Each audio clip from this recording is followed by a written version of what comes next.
இப்போ நம்ம எங்கே வந்திருக்கோன்னா ஆரணியில் அரண்மனைக்கு தான் வந்திருக்கோம். வாங்க அரண்மனையை பார்ப்போம்.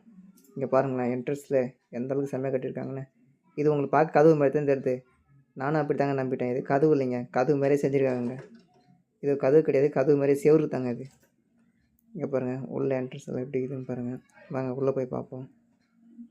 முற்றிலையும் சதலம் அடிச்சிச்சுங்க. இந்த அரண்மனையை யார் கட்டுறாங்கன்னா தாக்கில்தார் தாங்க இந்த அரண்மனையை கட்டுறாரு. தாக்கில்தார் தான் கட்டி இந்த அரண்மனையை வாழ்ந்துட்டுருக்காரு. 18ஆம் நூற்றாண்டில் கட்டியிருக்காங்க இந்த அரண்மனையை. இப்போ பாருங்களேன் எப்படி இருக்குன்ட்டு. முற்றிலும் சதலம் அடைஞ்சிச்சுங்க இந்த அரண்மனை. பாருங்கள், இங்கே ஒரு லாக்கர் இருக்குங்க. அப்போவே லாக்கர்லாம் இருந்திருக்கு பாருங்கள். பாருங்கள், ஃபுல்லாக உடஞ்சி சதலம் அடைச்சிச்சுங்க. இப்போ எல்லாமே இந்த மரம் தாங்க ஆக்கிரமிப்பு பண்ணி வச்சுருக்கு இந்த கோட்டையை. எல்லாம் இடிஞ்சிருச்சுங்க. இங்கே பாருங்கள், இது ஒரு கவிதை இருக்குது, படிங்க. எப்படி இருக்குது பாருங்கள் உள்ளலாம். எல்லாமே சதலம் அடைஞ்சிருச்சுங்க. நம்ம சேனல் லைக் பண்ணுங்கள், சப்ஸ்கிரைப் பண்ணுங்கள்,